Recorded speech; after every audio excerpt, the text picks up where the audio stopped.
chegou agora, vai ser entregado que chega depois, Senhor. É para ti, entregado que chega depois, porque só vai sentar.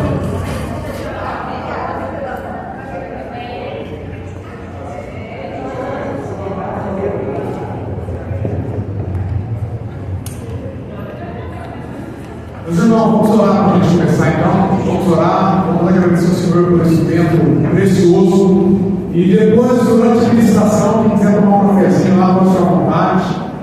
E vamos ganhar esse tempo aqui. Domingo é domingo de ceia, geralmente atrasa um pouquinho, mas nós estamos na hora ainda. Nós estamos dentro da hora ainda. Vamos orar então.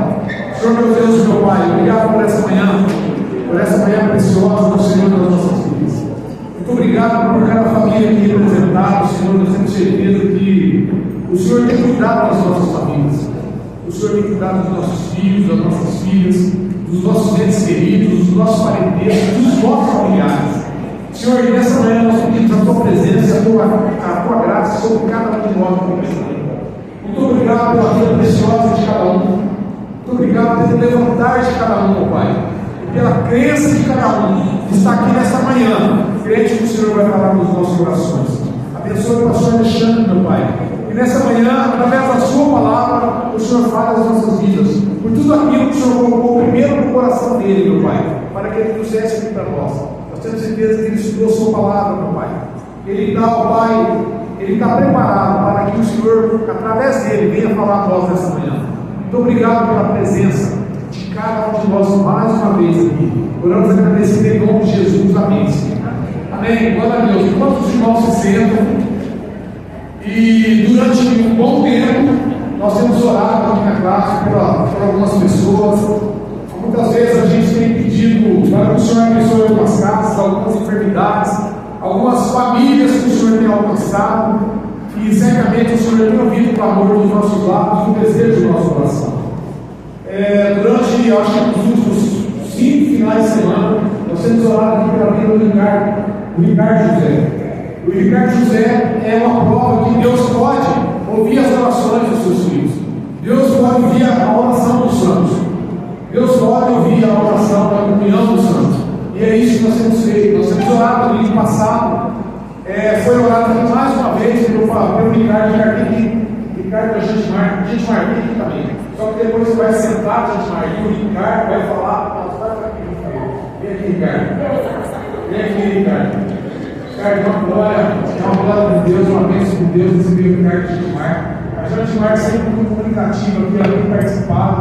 É há pouco tempo que eles estão na igreja, um ano só, mas ele já vem da comunhão dos santos, de outra denominação abençoada também. E nós temos pedido pela vida do Ricardo, nós temos pedido pela família do Ricardo. Nós temos certeza que Deus tem cuidado da família deles. E nessa manhã, o Ricardo vai falar um pouquinho daquilo que Deus pode fazer na vida daqueles que o amam, na vida daqueles que buscam o Senhor em primeiro lugar. A gente vai pedir várias vezes que Deus abençoasse a sua casa, que Deus abençoasse a sua família, e através do Ricardo. E até então, o Ricardo forte, saudável, vindo aqui todo domingo. O Ricardo passou por lutas, mas em nome de Jesus ele está aqui nessa manhã para falar para nós o que Deus pode fazer na vida daqueles que o amam. Ricardo. Obrigado, bom dia a todos. O Edson falou, obrigado, Senhor, porque o Senhor nos acorda a cada manhã. Sábado, nós temos todo dia. Nos dá saúde, recupera a nossa mente, recupera o nosso intelecto, recupera o nosso amor, perdoa os nossos pecados, quando nós nos debruçamos e reconhecemos aquilo que precisa ser dado na nossa vida. O Senhor realmente fez grandes coisas comigo este mês. Eu entrei no hospital dia 5 de setembro, na sexta-feira, para fazer uma cirurgia no sábado. Depois, essa cirurgia de absorção tocada, foram duas cirurgias, mas no sábado eu saí. Tudo bem, tudo ótimo. Eu fui para casa no final da noite, meio envenenado, e dormi. Quando era 2 horas da manhã, eu acordei, sanguinetado, monte de sangue saindo e extremamente preocupado por aquela mancha, uma coisa grande. E logo contatei com o médico, 2 horas da manhã. Ele falou: provavelmente é devido a um bloqueio, então vamos correr no hospital, vamos ver o que está acontecendo. Pediu um água, alguma coisa assim. Aí, 2 horas da manhã, corri no hospital, o bichinho cheguei lá, já chegou junto, fizemos o procedimento e ter sido feito. Mas ele falou: olha, vamos ver para a terceira cirurgia, esse domingo por volta de 10 horas, dia 7 de setembro. Então, eu tenho 73 anos, nunca deitei numa maca, nunca entrei em um hospital, principalmente numa sala de cirurgia. Eu, às vezes, sinto uma dor, eu vou ao hospital no domingo para alguma coisa, para o médico que não está plantando no final de semana. Então era isso que eu conhecia do hospital. E eu cheguei ali sabendo mais uma vez que havia uma outra cirurgia, que eu já tinha tomado uma hack, que eu teria que tomar mais outra hack.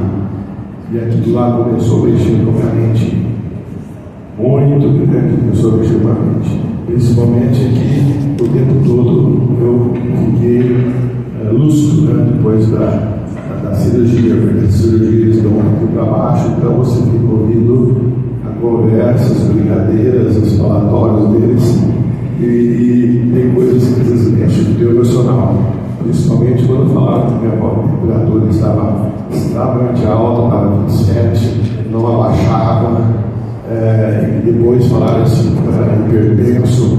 Eu ali, mas como hipertenso? Eu não tomo medicamento nenhum, nunca tomei medicamento para pressão, nunca tomo medicamento contínuo, e está falando que eu sou hipertenso, né? Eu ouço essas coisas. E eu aqui deitado nessa sala aqui, depois, mais para frente, o médico disse: ele vai precisar levar 2 bolsas de sangue porque perdeu muito sangue. Eu falei: nossa, eu pensando, né?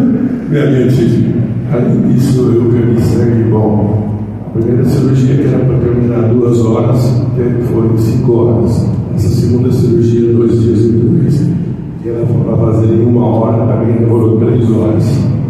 E a coisa foi passando. E o médico foi, enquanto os preparativos do anestesista, acontecendo, o médico, sabendo que nós éramos clientes, foi no quarto, comentou com a gente, falou algumas coisas, mas falou que estava tudo sob controle. Então, tanto a minha mãe, quanto o meu amado filho Rodolfo, fizeram daquele quarto um quarto de guerra, joelhando, olhando alto, clamando a misericórdia, glorificando Deus, porque Ele estava nos dando uma experiência nova, mas Ele ia nos dar uma experiência de vida, transformação, algo diferente. Lutamos contra o espírito de morte sobre ele. Por isso, porque foi sentido isso daí, espírito de morte, porque começou a vir assim um desarranjo na minha vida. É muito interessante isso, porque eu sentia o corpo lutando contra a alma, contra o espírito, era uma coisa assim, sabe? Todo desarranjado, uma coisa querendo fazer diferente da outra. E mesmo com a minha fé, mesmo com o meu conhecimento, eu queria era que tudo fosse transformado, mas a minha força não era impossível. Então os médicos, calma, porque eu tremia. Parecia que estava com frio tremendo, eu tremia. Tinha espasmos. E além de tremer, suspenso, períodos eu tinha espasmos assim, eu jogava o corpo, jogava o braço, sabe? Depois comecei a enxergar coisas, tipo assim, estou vendo o celular voando aqui, agarro o celular, tem uma máquina de lavar, uma máquina em cima de nós. Meu mecânico vem em casa para falar com nós, para buscar o carro, umas coisas assim bem estranhas, né? Bem estranhas. Mas, no quarto, eles estavam orando. E depois, nesse momento, também fiquei sabendo que telefones estavam tocando. Irmãos da igreja estavam ligando. O WhatsApp estava chegando, falando do amor e da fé e da presença de Deus que estava conosco ali, apesar de tudo que estava acontecendo. Então, foram momentos de lutas, mas em nenhum momento a fé se foi abalada ou desapareceu. Não, porque nós sabemos, ninguém menos que Pedro, e ele fez justo, ele estaria comigo ali, apesar de toda essa transformação. Mas foram coisas novas para mim, né? Porque isso foi acontecendo. E várias outras coisas que foram acontecendo. Tipo assim, puseram a bolsa de sangue, né? No meu braço e tinha um acesso para lá de cá, fizeram um acesso para lá de cá, colocaram aqui e eu olhava, 2 horas depois tinha saído 10 gramas de sangue, e eu falando, tem alguma coisa errada, o sangue não está entrando, e a pessoa, não, devagarzinho, eu falei, não. Aí eu comecei a discutir com a pessoa que tinha que ser tirada dali, porque eu percebi que não estava entrando, aí a pessoa obedeceu, fez isso, jogou no lado do carro, e aí começou a fluir, fluiu. Eu falei, não, está bem. Então, baseado nessas coisas, eu comecei a ficar alerta. Eu não dormia. Mesmo os medicamentos que davam, eu fiquei literalmente 4 dias de olho aberto. Durante o dia e a noite eu não fechava o olho, eu estava vigilante. Porque certa vez minha esposa foi operada da vesícula, e no dia que ela saiu do hospital, deram o certificado que ela tinha sido operada e tinha sido retirado um seio. Isso foi recebido há pouco. E quando eu cheguei no hospital para dar entrada no hospital, o rapazinho lá ficou 5 minutos, 10 minutos preenchendo um monte de ficha. No final que ele preencheu 12, com aquele monte de ficha, ele falou, o senhor Luciano, o senhor vai operar? Eu falei, não, eu não chamo o Luciano, eu chamo Ricardo José. Ricardo José, desculpe, deixa eu ver o que aconteceu. Ele estava com uma prancheta que a qual eu ia levar para a sala de cirurgia. Aí ele começou mais 5 minutos, 10 minutos preenchendo. No final ele terminou, ele pegou e falou assim, Sr. José Ricardo, o senhor vai operar da pedra? Eu falei, não, eu não chamo José Ricardo, eu chamo Ricardo José. O José Ricardo é aquele rapaz do lado, aquele que vai ser operado.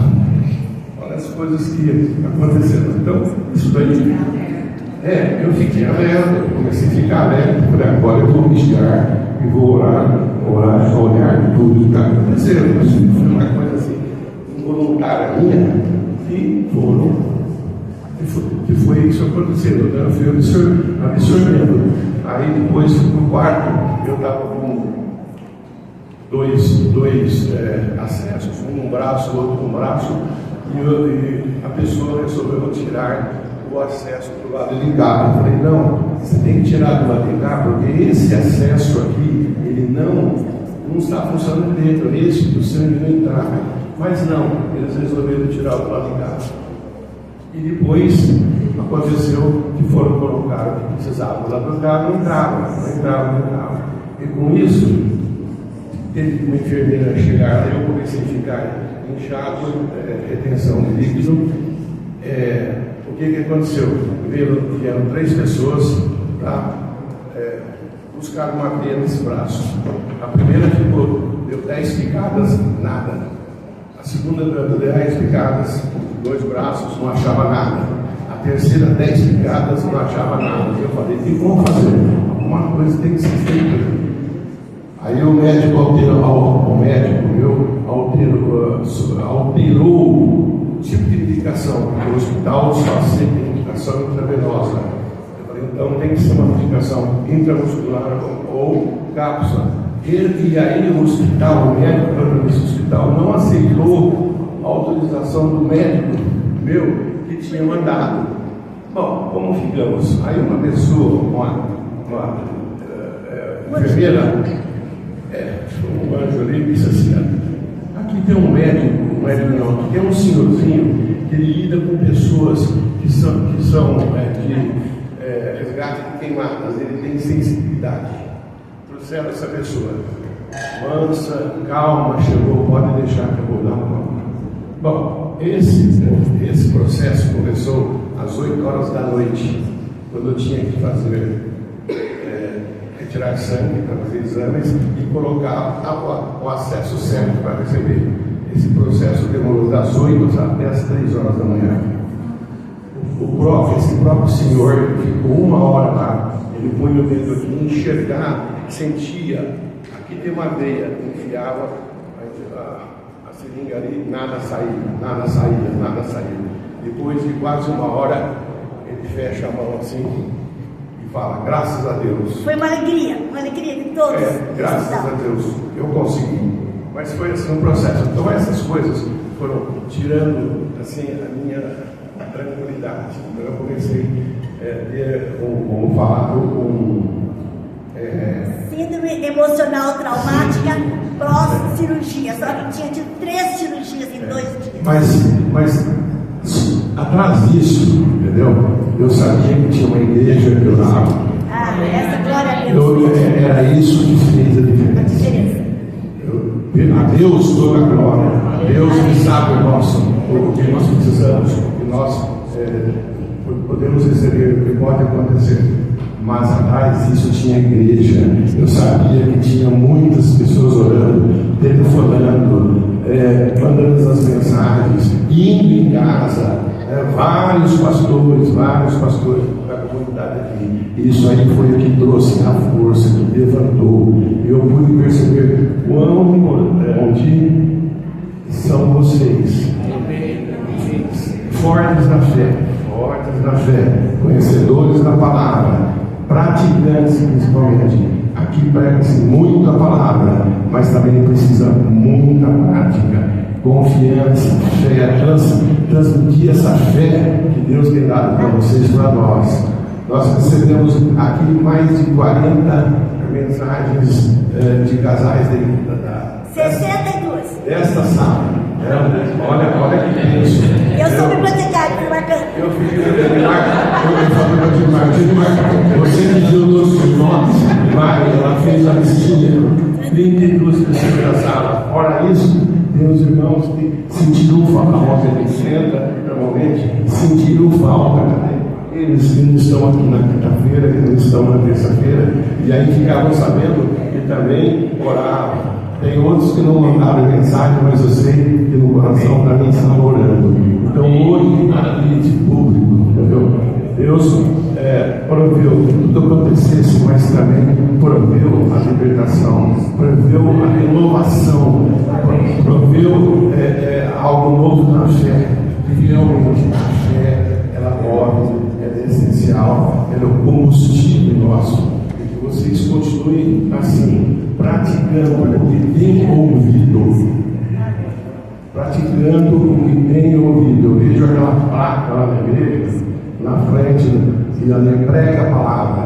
A mensagem não é uma forte, é a base de tudo. Os ministros que vão ali na frente, elas olham os olhos, é aquilo que eu tenho que fazer, prega a palavra.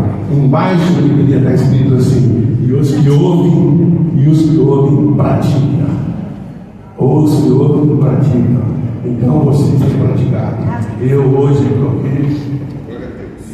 estou meio, porque eu ainda estou um processo pela frente, eu ainda estou com medicamentos, estou sentindo que esse plano está uma desequilibrada, mas Deus está comigo. Agradeço a Deus, agradeço aos irmãos.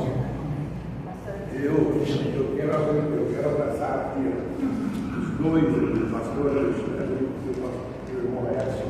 Nesse abraço, eu quero representar um abraço a todos vocês. Amém. Agora, nesse momento, eu não estou abraçando os dois, eu estou abraçando essa classe. Amém. A todos vocês que quiseram. Muito obrigado. Amém.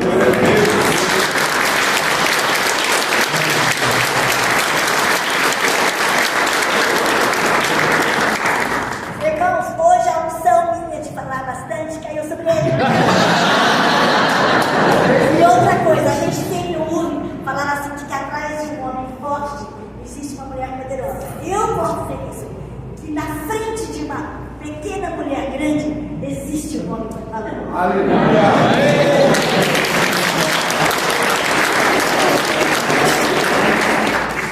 Amém. Deus abençoe. Amor, Graças a Deus pela refrigeração e agora. Meus irmãos, vamos falar um pouco sobre esse tema. O nosso tempo é curto.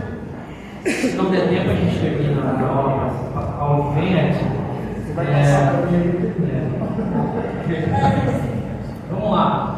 Acho que a Maria já leu aqui. Eu só queria dar essa introdução, vou ler ela e depois a gente continua a fala. Maldição hereditária, existe mesmo? Muito se fala sobre maldição hereditária, mas será que entendemos corretamente o que significa? Precisamos revisar esse tema e compreender a base bíblica dessa ideia. Ou seja, a gente precisa revisar esse tema de tempos em tempos para buscar se realmente isso é uma verdade em si ou não. Porque, de certa forma, eu vou entrar em alguns pontos aqui que chega a ser a um consenso muito grande dentro da igreja cristã e envolve também muito da psicologia e da biologia. A questão é, dependendo do ponto ou a linha tênue onde a gente entrar, a gente tira todo o poder do Evangelho que tem para transformar uma vida, né? Mas é bom a gente entender por que nasceu isso, por que isso acontece e por que entendemos dessa forma. Eu tenho certeza que muitos aqui, se eu perguntar, terão várias dúvidas sobre isso, várias dúvidas. E eu acho que de tempos em tempos a igreja cristã tem que revisar esses termos e com certeza também está chegando sempre gente nova e sempre é falado sobre isso. Então é bom a gente revisar, entender, compreender realmente essa visão da maldição, se ela existe ou não existe, se é bíblica ou não é bíblica, de onde nasceu isso e se nós estamos debaixo de uma maldição. É isso? Nós estamos debaixo de uma maldição? Será que nós estamos debaixo de uma maldição? Existe uma maldição hereditária na nossa família que vem lá dos nossos bisavós, porque eu já vi muita mensagem sobre isso, né? Vem lá dos nossos bisavós, precisamos revisar a nossa família, a nossa família hereditária, para ver se há uma maldição no passado que me levou até hoje onde eu estou, né? Então isso se fala, e tem muita mensagem sobre isso, né? Vamos passar. Qual a nossa percepção sobre esse tema? Será que existe mesmo uma maldição hereditária? Essa questão envolve tanto teologia como biologia. Por que biologia? Por que biologia, né? A psicologia vai falar, por exemplo, isso está dentro do campo da psicologia, que se o homem ele é ladrão, o filho é ladrão, vai ser ladrão, está lá no gene dele. Se o cara é alcoólatra, o gene é o alcoolismo dele, então o filho vai ser alcoólatra. Isso tira toda a concepção do pecado, vocês percebem? Isso é pecado, isso. Eu tenho uma filha, acho que eu já comentei, ela vai em psicologia, e essa semana foi comentado isso. Então, se ele é alcoólatra, o filho é alcoólatra, está no gene, não tem como fugir. Entramos na fatalidade da maldição. Aí complica muitas coisas. A questão é, existe isso mesmo? Existe essa questão de gene em nós que nos leva a uma maldição vinda dos pais? O que vocês acham? Eu tenho certeza que vocês sabem. Você quer arrumar, né? Então, eu sei que dá muito pano para manga, mas eu tenho certeza que a maioria de nós vai entender que sim, há uma maldição. Concordamos? A maioria de nós vai dizer, sim, há uma maldição, há alguma coisa que veio. A questão é, o que veio? O que veio dos nossos pais? O que veio das nossas mães? O que veio dos nossos avós? O que veio? Que traz em nós algo que nós chamamos de maldição, né? Vamos lá. Quando alguém enfrenta problemas repetitivos ou difíceis de resolver, alguns logo afirmam isso é uma maldição hereditária. O perigo dessa visão é cairmos no fatalismo, uma ideia que não temos controle sobre a nossa vida, ficando à mercê das circunstâncias. Então, se você acredita que isso é uma maldição, a gente perde um pouco da concepção de o que eu faço? Não tem nada a fazer, eu não posso fazer nada. Se isso é uma maldição hereditária, eu não posso fazer nada sobre isso. Isso realmente vai vir sobre a minha vida, vai acontecer. Eu vou ser alcoólatra mesmo, ou eu vou ser um beberrão, ou eu vou ser Eu não vou parar no casamento, porque meu pai nunca parou no casamento, minha mãe nunca parou no casamento. Eu vou continuar nesse ciclo repetitivo e não tem jeito. E a gente percebe que isso é muito verdade no consenso moral. No consenso moral, a gente percebe que isso é muito verdade. Nós aprendemos com aquilo, nós aprendemos ou lidamos com aquilo que aprendemos, muito daquilo que nós recebemos dos nossos pais. Isso é óbvio, né? A questão é, eu vou dividir em duas coisas. Se você pensa que, quando a gente fala assim, o meu filho entrou no roubo porque eu sou bandido, ou meu pai era bandido, eu entrei no roubo. Isso é caráter moral. Isso é moralismo. Isso não entra na questão genética. Não entra. Agora, meu pai tem uma predisposição ao alcoolismo. Possivelmente eu posso ter? Sim, você pode ter. Sim. Podemos chamar isso de uma maldição? Sim, podemos chamar isso de uma maldição. Sem problema, pode chamar isso de uma maldição. Mas assim, na minha visão, na minha pequena visão, isso é uma predisposição química. É uma predisposição. Como a gente tem predisposições nossas, normais. De onde surgiu essa maldição? Bem, vamos entrar na Bíblia. A gente tem que entrar na Bíblia para entender se isso está na Bíblia ou não está na Bíblia. Porque se a gente não entrar na Bíblia, a gente entra num consenso normal nosso aqui e a gente não sai numa visão clara do que seja essa maldição. E eu vou tentar voltar nesse ponto de novo. Sim, a Bíblia fala sobre maldição? Sim, ela fala sobre maldição. Em Deuteronômio 28, vemos as bênçãos da obediência e as maldições da desobediência: enfermidades, miséria, perseguição, fome e morte. Eu vou ler um pouco, tá bom? Vou ler alguns versículos das bênçãos e alguns versículos das maldições, tudo bem? Deuteronômio 28, 1 a 7. Se atentamente ouvires a voz do Senhor, seu Deus, tendo cuidado de guardar todos os seus mandamentos que hoje te ordeno, o Senhor teu Deus te exaltará sobre todas as nações da terra. Se ouvires a voz do Senhor teu Deus, virão sobre ti e te alcançarão todas as bênçãos. Bendito serás tu na cidade, bendito serás tu no campo, bendito o fruto do teu ventre, o fruto da tua terra e o fruto dos teus animais, e as crias de todas as suas vacas e as suas ovelhas. Bendito é o teu cesto, bendito é a sua amassadeira, bendito serás ao entrares e bendito ao saíres. O Senhor fará que sejam derrotados na tua presença os teus inimigos, que se levantarem contra ti. Por um caminho sairão contra ti, mas por 7 caminhos fugirão da tua presença. Muito mais bênçãos, muito mais bênçãos. Vamos para maldições. Deuteronômio 15, ele vai até o 68, então eu vou do 15 ao 17 só, tá? Será, porém, que se não deres ouvidos à voz do Senhor teu Deus, não cuidando em cumprir todos os teus mandamentos e os teus estatutos, que hoje te ordeno, então virão todas essas maldições sobre ti e alcançarão. Maldito é o teu cesto, maldita é a tua amassadeira, maldito é o fruto do teu ventre e o fruto da tua terra, e as tuas crias, as tuas vacas, as tuas ovelhas. O Senhor mandará sobre ti maldição e confusão e ameaça em tudo quanto empreenderes, até que seja destruído e repentinamente perecerás, por causa da maldição das tuas obras, com que me abandonaste.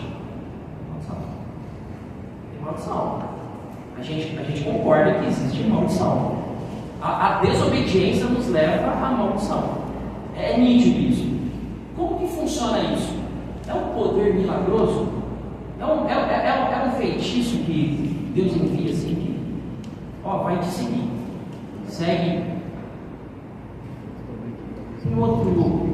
Ezequiel. Esse aqui eu achei interessante. Antigamente, Ezequiel 18 é um tema muito, muito interessante, que os filhos de Israel, eles estavam indo para cativeiro. E havia um provérbio entre eles assim, que dizia o seguinte: os pais comeram uvas verdes e os dentes dos filhos embotaram. Já comeram uva verde? Já comeram? Embota, eu não sabia que era embota, depois que eu comi, eu descobri. Embota, trava a boca, parece, é um negócio. E havia esse provérbio em Israel. Então, quer dizer que os pais comem uvas verdes e os nossos dentes, que a gente tem que pagar o preço dos nossos pais. Deus fala assim: não será mais assim. O filho é meu, o pai é meu, e aquele que pecar morrerá. Não é assim. A questão é que nós herdamos dos nossos pais algumas características que nos levam à maldição. Consequências da vida. Então nos levam a algumas maldições. As consequências da vida nos levam a algumas maldições. Então nós plantamos algo e colhemos algo. É nítido isso. A Bíblia fala nitidamente sobre isso. Jesus fala isso sobre o semear, o semeador. A gente semeia e colhe aquilo que semeou. Então a questão é, há uma relação sobre maldição na nossa vida. Há uma relação. Agora, ela é fatalística? Ela é algo assim, aconteceu com meu pai, vai acontecer comigo. Aconteceu na minha família, vai acontecer comigo. Eu bati o carro 20 vezes esse ano. Eu bati o carro 20 vezes. Tem alguma coisa na minha vida, tem alguma coisa errada.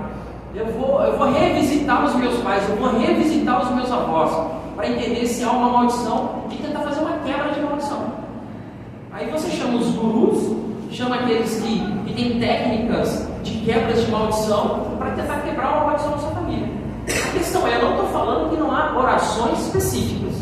Existem orações específicas. Eu já orei com muita gente especificamente. Meu pai veio do candomblé, meu amigo. Meu pai era do terreiro. Então me ajuda, me dá uma visão. Será que eu sou maldito agora porque meu pai é? Será que tem imposto na minha vida? Será que existe algo que está seguindo, um anjo, um espírito que está me seguindo e eu não consigo abandoná-lo? E ele vai ficar comigo ali enquanto eu não fizer uma regressão espiritual, enquanto eu não levar esses mestres, esses pastores que tentam regressar e levar você a quebrar essa maldição, você não vai conseguir se libertar. Então a questão é, nós conhecemos a Jesus? Se nós conhecemos Jesus, eu quero entrar nesse ponto também, se nós entramos e conhecemos a Cristo, e Cristo é poderoso para nos libertar, a maldição é quebrada na cruz. Ela é quebrada. Se a gente entrar por esse consenso que não tem coisa nem quebrar na minha vida, então a cruz de Cristo não é poderosa para nos libertar. Aí entra um problemão do cristianismo teológico. A gente vai entrar num problemão. Como a gente entende se isso é uma verdade em si ou não? Bem, vamos para a Bíblia. Os apóstolos faziam isso. A primeira igreja ela fazia isso. A gente tem princípios da primeira igreja primitiva, da tradição cristã, que havia esse consenso de buscar as maldições hereditárias da família e fazer. Não, a gente não tem. A gente não tem. Isso parte de algumas vertentes evangélicas e pentecostais e entram nesse consenso de maldição hereditária e que a gente precisa ficar quebrando isso. Bem, de alguma forma ou de outra existe a maldição. A morte física entrou no mundo por causa da transgressão de Adão. Então a morte entrou. Isso é um consenso também que a gente pode, alguns pega essa ideia e fala assim, isso é hereditário. Bem, de certa forma sim. De certa forma sim. Adão pecou, ele pecou. A questão, eu não vou entrar, porque tirar esse termo, eu vou dar um resumo aqui, uma síntese do que eu quero dizer, para não confundir. Tirar esse termo, maldição hereditária, eu não vou conseguir tirar, ninguém vai conseguir tirar. Ele já entrou, está dentro do consenso bíblico nosso, está dentro, na verdade, da sociedade cristã nossa. Então a maldição hereditária, a gente vai combater ela e falar sobre ela enquanto houver vida em nós, sabe? A igreja vai continuar falando sobre isso.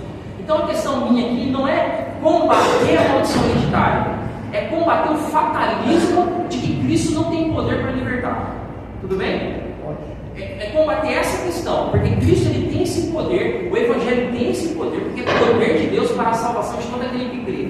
Então se a gente entra num consenso, num fatalismo, de que essa maldição hereditária precisa de mais meios, ou de meios, ou alguns outros meios, para quebrar a maldição, não sendo a cruz de Cristo e o Evangelho de poder, a gente está fugindo ou saindo do consenso real do Evangelho. Isso não é teológico, isso não é bíblico, isso não é consenso da primeira igreja primitiva, os apóstolos não ensinaram isso, e a gente às vezes fica nesse consenso de maldição e não sabemos realmente o que é a maldição hereditária. Então, assim, realmente, alguém que dá. Eu só queria apimentar um pouquinho o tema. Pode apimentar. Não precisa de microfone, não, pô. Fala aí. Aí, eu não preciso de microfone. A gente entende que a natureza pecaminosa que veio de Adão, sim, nós herdamos e só vai ser erradicado na glória. Uhum. E aí, se a gente entrar nessa neura de maldição hereditária, a gente está querendo querer justificar o pecado, porque é tudo fruto do pecado. Então, eu acho que um pouco de conhecimento das Escrituras resolve esse problema.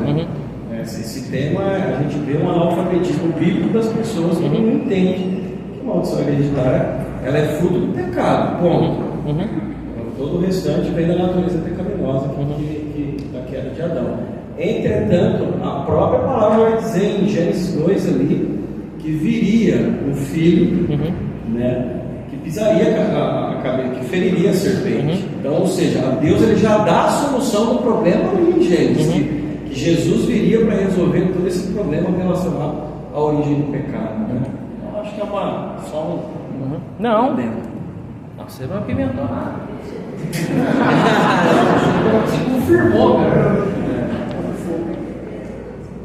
Não, mas deixa eu entrar aqui.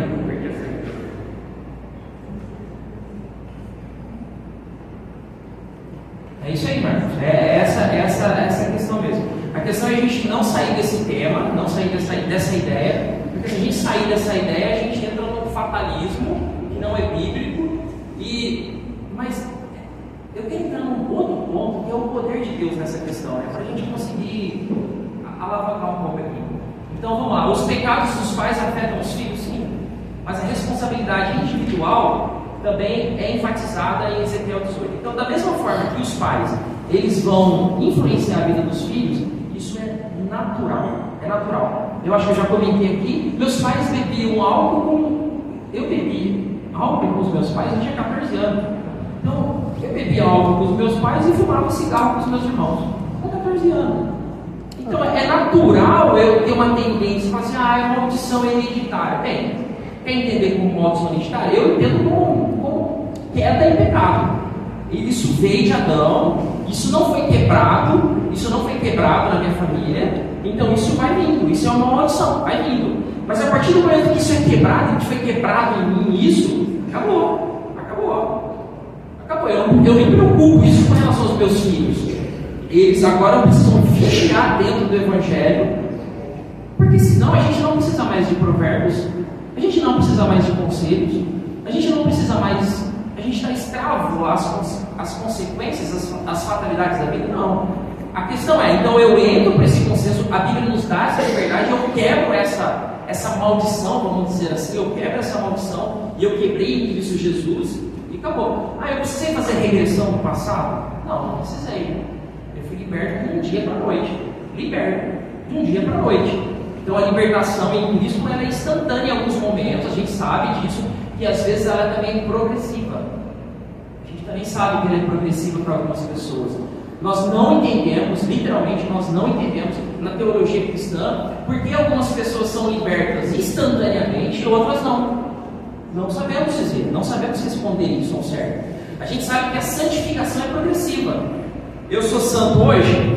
Bem, eu sou santificado hoje. Quando Cristo morreu na cruz, eu recebi a Cristo como Senhor, o Cristo, o sangue dele me lavou e eu sou aceito como santo na igreja de Cristo. Eu sou santo em Cristo. Mas eu sou santo numa linguagem assim, posso ter uma asa já e voar como um anjo? Não, porque nem anjo, todos eles foram santos. Né? Então a questão é, eu posso ser santo na minha completude. Bem, o Wesley, o teólogo dessa igreja, que fundou essa teologia arminiana, Wesley arminiana, ele dizia que sim, nós podemos ser totalmente santos nessa vida. Nessa vida nós conseguimos chegar à plena santidade. Tem um livro dele chamado Perfeição Cristã.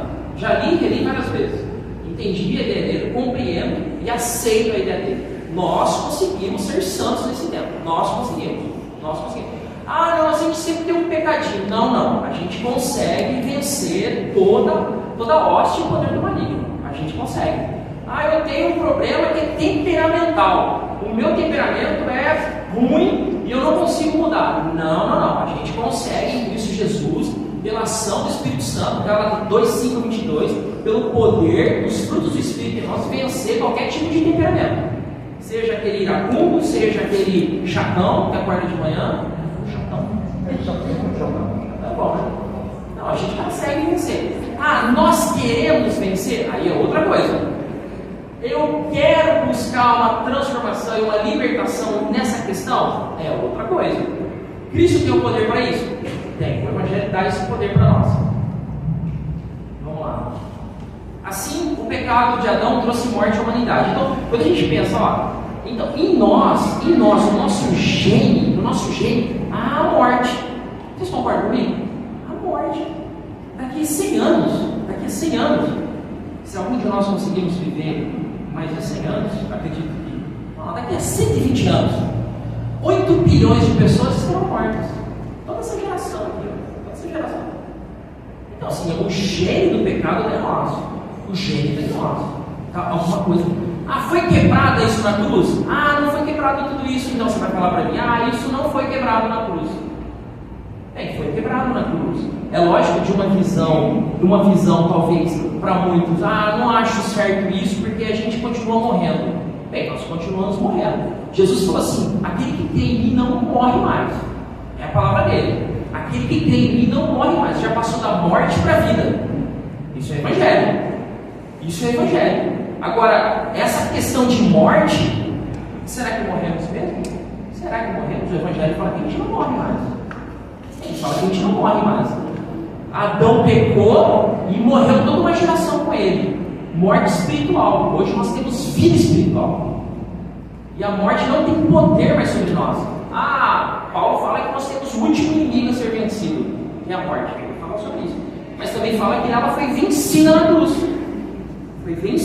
Então, entra essa questão de gene em nós. Está em nós. Tudo bem? Está em nós. Alguma coisa tem em nós. Não dá para discutir que não dá. Tem alguma coisa em nós. Tem alguma coisa em nós que nos inclina para o pecado. É natural isso. Você cresce, nasce, você vê crianças. Quem cuida de criança em escolinha vai ver que ele está ali, ó.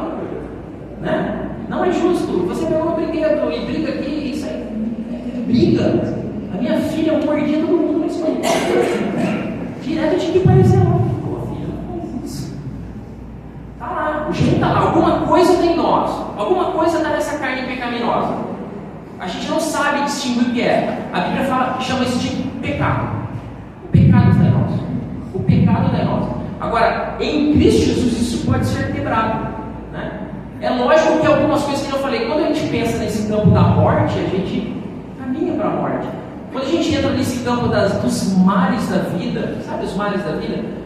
Minha mãe tem tendência a como chama aquela doença do açúcar? Diabetes. Eu tenho. O médico pergunta isso, pergunta. Sua mãe? Não. Por quê? Tem alguma coisa em nós, tá ligado com o gene da mãe, do pai, que traz. São os males da vida, são as consequências do pecado. Isso a gente vai vencer? Bem, difícil às vezes. A gente pode vencer de alguma forma, cuidando mais da nossa saúde, vivendo uma vida melhor, cuidando mais da nossa mente, buscando mais a Cristo para a nossa alma. Então a gente consegue vencer muita coisa. Mas de certa forma a gente sabe que tem alguma coisa em nós que não está certo. Alguma coisa foi mudada em Adão. Mas também muita coisa foi mudada em Jesus Cristo. Muita coisa foi mudada em Cristo. Na verdade, Cristo ele morre para os nossos pecados, a Bíblia fala, mas ele ressuscita para a nossa salvação e a nossa vida e a nossa justificação. Então há em Cristo Jesus salvação e cura para nós. Paulo fala em Colossenses que em Cristo Jesus estão escondidos toda essa sabedoria de Deus. Sabe, tudo que é sabedoria está em Cristo Jesus. Então nós somos, isso ele fala em Colossenses, nós somos perfeitos em Cristo. Nós só conseguimos ser perfeitos em Cristo. É nele que está escondido toda a sabedoria e ciência de Deus. A questão é então, temos o mal em nós? Bem, temos. Hereditário? Bem, podemos chamar que seja hereditário. É fatalístico? Não, não é fatalístico. Meu Pai Santo do Céu, é 10 horas agora. É fatalístico? Não é fatalístico, tudo bem? Então, há algo em nós, há um gene em nós. Eu quero entrar nesse ponto, por exemplo. Eu não sou cristão, minha família não é cristã, então é bom olhar para esse olhar prático. Eu não sou cristão, minha família não é cristã. Os meus bisavós também não eram cristãos. Então eles bebiam muito, fumavam muito. Meu pai vem bebendo e fumando. Eu nasci bebendo e fumando.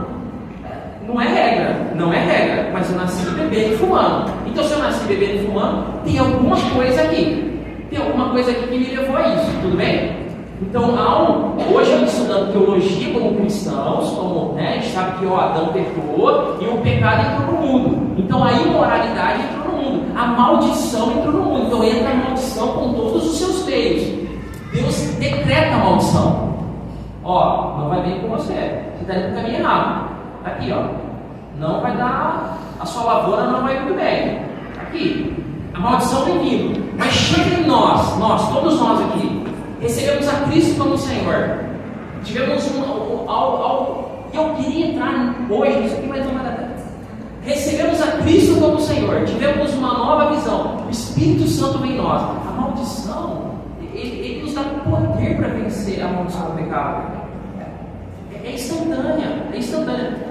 Agora é lógico, eu não estou vivendo isso na minha vida, então a gente precisa orar ou buscar uma verdadeira conversão na sua vida, uma verdadeira experiência com Jesus. Porque Jesus liberta, o Evangelho liberta. Se a gente pensar que não liberta, a gente está indo para um caminho que não é cristão. Não é cristão. Agora, há muitas pessoas que têm dificuldades. Eu entendo isso. A gente precisa ser tratado, às vezes, em alguns pontos da nossa vida. Ou vocês acham que não? Nós precisamos ser tratados em alguns pontos da nossa vida. Agora, a gente não pode dizer que assim, eu vou ser alcoólatra mesmo. Não, Cristo liberta. Tem poder no Evangelho para libertar. Eu vou ser, a pornografia é meu caminho. Eu não consigo me libertar da pornografia. Peraí, meu irmão, Cristo tem poder para libertar. O Evangelho tem poder para libertar isso. Mas eu não sei como fazer. Bem, aí tudo bem, aí a gente entra. Vamos procurar alguém que entenda isso. Vamos fazer uma oração direcionada sobre a sua vida. Vamos conversar sobre o que você está sofrendo.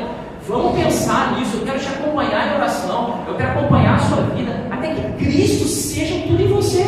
Sabe, até que Cristo venha em você e você já seja transformado pelo poder dele. Porque enquanto a gente não viver essa vida em Cristo, essa maldição que a gente chama de maldição, a gente não consegue vencê-la. Mas quando Cristo entra, quando realmente a presença dele vem, a gente é transformado e mudado. Não tem como fugir disso. Eu preciso terminar. Eu queria entrar um pouco na primeira igreja cristã, em alguns conceitos, mas aí não tem como. Mas graças a Deus, não é. Eu posso botar foi bênção, tá bom? Ele precisava. Não, foi bênção. O Edson falou, não, tranquilo. Irmãos, Deus abençoe. Na aula que vem a gente dá continuidade a isso, tenta falar um pouco mais. E vamos lá. Não, mas eu consigo, se for nessa aula que eu consigo. Aqui já está pronta, né? Deus abençoe. Vamos lá. Senhor, obrigado por esse tempo precioso na tua casa. Obrigado por ouvir um pouco do testemunho do Ricardo, daquilo que o Senhor fez na vida dele. Entender que o Senhor é Deus sobre a vida dele, mas também é Deus sobre a vida de cada um que está aqui, Senhor. Obrigado por essa palavra. Que o Senhor nos ajude a entender um pouco mais e também entender o poder do Evangelho que transforma a vida, Senhor. Em nome de Jesus, nos dê um domingo abençoado na tua presença. Amém, Senhor.